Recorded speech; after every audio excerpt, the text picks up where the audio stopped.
911, what's the location of your emergency? 135 Arthur Lane. Please come quick, please stop! 135, can you hear me, ma'am? You said 135 Arthur Lane Southwest? Daniel's driving, right? Okay. I was in the backseat. In the backseat, okay. And what's the next thing that you can, I know you said you kind of fell asleep there. What's the next thing that you can remember? From there, despite the fact I was tired, I don't sleep well in cars. Just emotional, so. Realtors help people find homes, shelter, and places to live. But for some, their job turned into a death trap. From Tex McIver's shocking courtroom twist to Cooper and Brooks's cold-blooded murder, each case reveals a chilling case of murder in the real estate world. These killers targeted real estate agents in chilling acts of violence. Let's begin. 4 years after a Youngstown real estate agent was murdered, her family says it's finally seeing justice. On September 20th, 2010, 67-year-old Vivien Martin, a well-known real estate agent in Youngstown, Ohio, was doing what she loved, helping people find their dream homes. That day, she had an appointment to show a vacant house to a man named Steve West. As she arrived at the property, she was on the phone with her daughter and said, "I have to go. They're here now." That was the last time anyone heard from her. Less than an hour later, firefighters were called to the same house. The building was engulfed in flames, and once the fire was controlled, a tragic discovery was made. Vivien's body was inside. At first, the authorities didn't know what happened, but soon, chilling details emerged. She had been strangled before the fire was set. Her body burned beyond recognition. The real estate community was shaken. Agents started canceling open houses and avoiding meeting clients alone. People who had once felt safe in their profession were now looking over their shoulders. As the investigation unfolded, two suspects were identified: 25-year-old Robert Brooks and 21-year-old Grant Cooper. Both men were already in jail on other charges when police connected them to Vivien's murder. When authorities pieced together the details of Vivien's murder, they uncovered the chilling motive behind the crime: robbery and financial desperation. Robert Brooks and Grant Cooper had no intention of buying a home that day. Instead, they used a fake identity, Steve West, to lure Vivien to the vacant house. Their plan was simple: rob her, eliminate any witnesses, and destroy the evidence. She was known to carry a purse and personal belongings while working. Given her profession, the killers may have assumed she had cash, valuable possessions, or access to financial resources. After strangling her, they set the house on fire, likely believing the flames would erase any traces of their crime. Further investigation revealed that Brooks and his brother had already committed a similar crime just days earlier. They had robbed another real estate agent in Boardman, Ohio, following a similar pattern. This suggested that the attack on Vivien wasn't random. It was part of a larger scheme targeting realtors. Within the same week, authorities discovered the body of 51-year-old Andrew Von Stein Tuesday with a single gunshot wound. The police chief announced they had been charged with aggravated murder, aggravated robbery, aggravated arson, and kidnapping. This crime was far from a random act of violence. It was carefully planned. Vivien was deceived into coming to the house, brutally assaulted, and then left inside a burning home in an attempt to destroy the evidence. The brutal killing of Vivien was not just about money. It was about two criminals who saw an opportunity to take advantage of someone working alone, someone they believed was vulnerable. When they both were questioned, they each confessed separately to the horrific crime. Prosecutors were determined to bring justice for Vivien. Given the brutality of the crime, there was talk of seeking the death penalty. The community, still in shock, rallied behind her family, demanding that her killers face the maximum punishment. Finally, the judge announced his decision. Brooks got a life sentence, and Grant Cooper had to spend 29 years behind bars. However, he showed no guilt for his act. He chose to remain silent and emotionless. Meanwhile, additional crimes linked to Brooks surfaced. He and his brother had also been charged in a separate case of robbing another real estate agent just days before Vivien's murder. It seemed clear they were targeting realtors, using fake identities to lure them in before committing violent crimes. Vivien Martin was more than just a real estate agent. She was a beloved mother, friend, and respected professional who had built a career on helping others. Her death was not only a tragedy for her family, but a grim warning about the dangers real estate agents can face. We want to say thank you to the judge for getting this thing done. The case caused widespread alarm throughout the industry, leading to the introduction of new safety protocols for agents everywhere. Many started meeting clients only in pairs or groups, established emergency contact procedures, and avoided showing empty properties when alone. Our next case is a haunting tragedy where a real estate woman's life was taken, driven by nothing more than greed. I couldn't tell you word for word verbatim that I couldn't say that she said he accidentally shot her or. It was a warm September evening in 2016 when Diane McIver was sitting in the passenger seat of a white Ford Expedition. Her best friend, Danny Jo Carter, drove through downtown Atlanta while Diane's husband, Tex McIver, dozed off in the back seat. Diane was a successful businesswoman and a prominent figure in the Atlanta real estate industry. She was the president of Corey Airport Services, a company specializing in outdoor advertising, but she also had deep ties to real estate investments. Over the years, she built a strong portfolio of properties, including a luxurious ranch in Putnam County, where she and her husband often spent weekends. On that day, the trio had just returned from a weekend at their luxurious ranch. Traffic was heavy and the streets were darker than usual. As they approached a red light, Tex woke up and asked Diane for his gun, claiming they were in a bad neighborhood. She reached into the center console and handed it back to him in a plastic bag. Moments later, a loud bang echoed through the car. Diane clutched her chest and muttered, "Tex, you shot me." Panic filled the vehicle as they rushed to the hospital, but hours later, Diane was pronounced dead. Tex McIver was not just any man. He was a powerful attorney with deep political ties. Diane was the breadwinner in their marriage, owning multiple businesses and a lavish estate.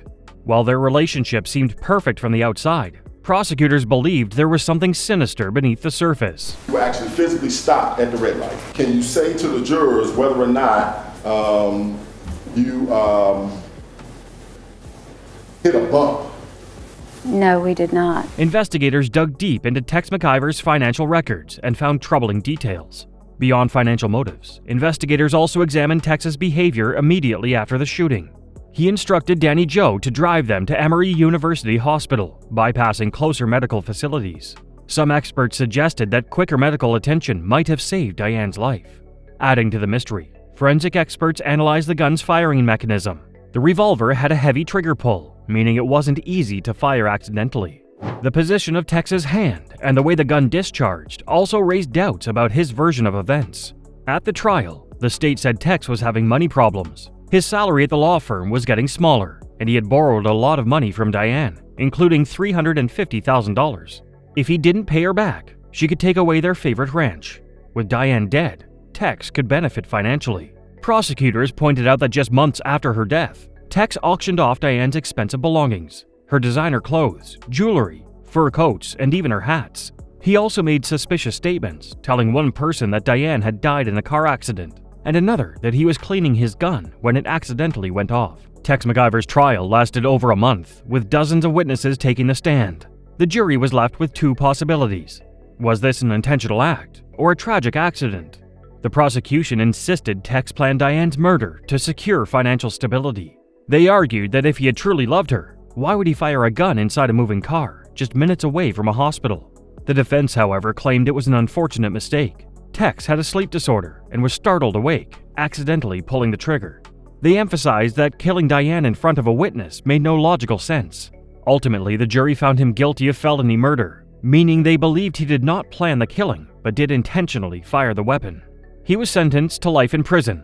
However, he showed no remorse for his act. I didn't ever hear you say you're sorry for what you did. To me, that silence speaks volumes. Harsh words from the judge just moments before he sentences former Buckhead lawyer Tex McIver. Years later in 2022, the Georgia Supreme Court overturned Tex's murder conviction, ruling that jurors should have been given the option to consider a lesser charge. The case was set for retrial, but before it could begin, Tex struck a plea deal.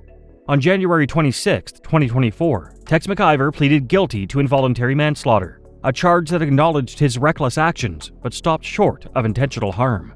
By accepting this plea, McIver admitted that his handling of the firearm was negligent, ultimately leading to Diane's death, though he maintained that it was never his intention to shoot her. The court sentenced him to a total of 15 years, 8 years in prison, followed by 7 years on probation. However, since McIver had already served a significant portion of his sentence while awaiting trial and during legal proceedings, he became eligible for early release. With credit for time served, his fate now rests with a parole board, and he could be released at any time, depending on their decision. The case of Tex McIver has left many divided. Some believe justice was served. He admitted his reckless actions and has paid the price. Others argue that a man who took his wife's life is now getting away with it. Diane McIver was a woman full of life, a business leader, and a cherished friend. Now, those who loved her are left with only memories, while her husband, whether guilty of murder or not, may soon be a free man. Our next case shows when a disgruntled client takes the matter into his own hands. The outcome is deadly. She said, "Here at Nexus," and I said, "No, where on his body?" She said she didn't know, but I needed to get there. Robert Johnson fatally shot Michigan realtor Troy VanderStelt in 2018 during a meeting at VanderStelt's office. Johnson, a dissatisfied client, was convicted of second-degree murder and sentenced to life in prison. It started as a normal morning at Nexus Realty Incorporated in Roosevelt Park, Michigan. The office was bustling with real estate agents and clients going about their day. Among them was 34-year-old Troy VanderStelt, a hardworking real estate agent known for his professionalism. But on this fateful Tuesday, his life would be cut short in a brutal act of violence. At around 8:45 a.m., 73-year-old Robert Arnold Johnson walked into the real estate office. He had once bought a home through VanderStelt, but later decided to sell it. When he consulted another real estate agent, he was told that due to the slumping housing market, his home was worth far less than what he had paid. Johnson was furious. He believed VanderStelt had taken advantage of him, and that anger had been simmering for a while. That morning, Johnson walked into VanderStelt's office carrying a .22 caliber semi-automatic handgun. He had a plan.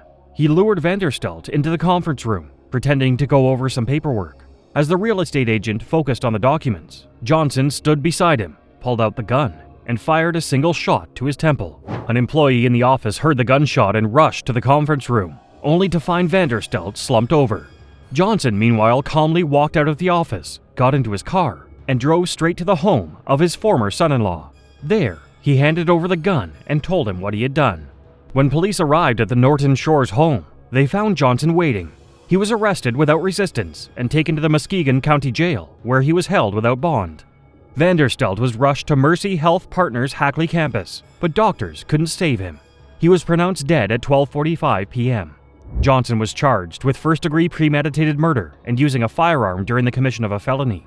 The prosecutor, Tony Tagg, made it clear that this was a cold-blooded execution. If convicted, Johnson faced a mandatory life sentence without the possibility of parole. However, he showed no remorse for his act. Told his wife Bridget before he was shot and killed back in July 2008. He says he was upset over a 2005 real estate deal with VanderStelt. The murder sent shockwaves through the small city of Roosevelt Park. The community mourned the loss of VanderStelt, a man who had dedicated his career to helping people find homes. His family was devastated, struggling to understand why something so senseless had happened.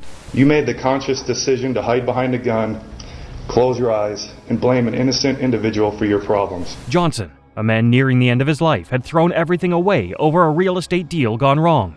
Instead of seeking a legal solution, he chose violence, leaving behind a grieving family and a town shaken by tragedy. He was the one who made the decisions about his own property, not their loved one. They called him cruel, hateful, and selfish.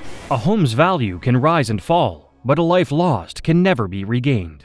Our next case is pure evil, where a man's rage led to an unthinkable act of violence against his ex-wife. 911, what's the location of your emergency? 135 Arthur Lane. Please come quick, please stop! 135. Can you hear me, ma'am? You said 135 Arthur Lane Southwest? Craig Liner was charged with first-degree and felony murder for the death of his ex-wife, realtor Karen Liner, in Cleveland, Tennessee, in 2025. He is currently held without bond, awaiting trial. Karen Liner was more than just a well-known realtor. She was a determined businesswoman who had spent years building her real estate empire in Cleveland, Tennessee. With a keen eye for market trends and property investments, she had transformed struggling homes into sought-after properties. Karen specialized in luxury listings and suburban developments, earning a reputation as a trusted and hard-working agent.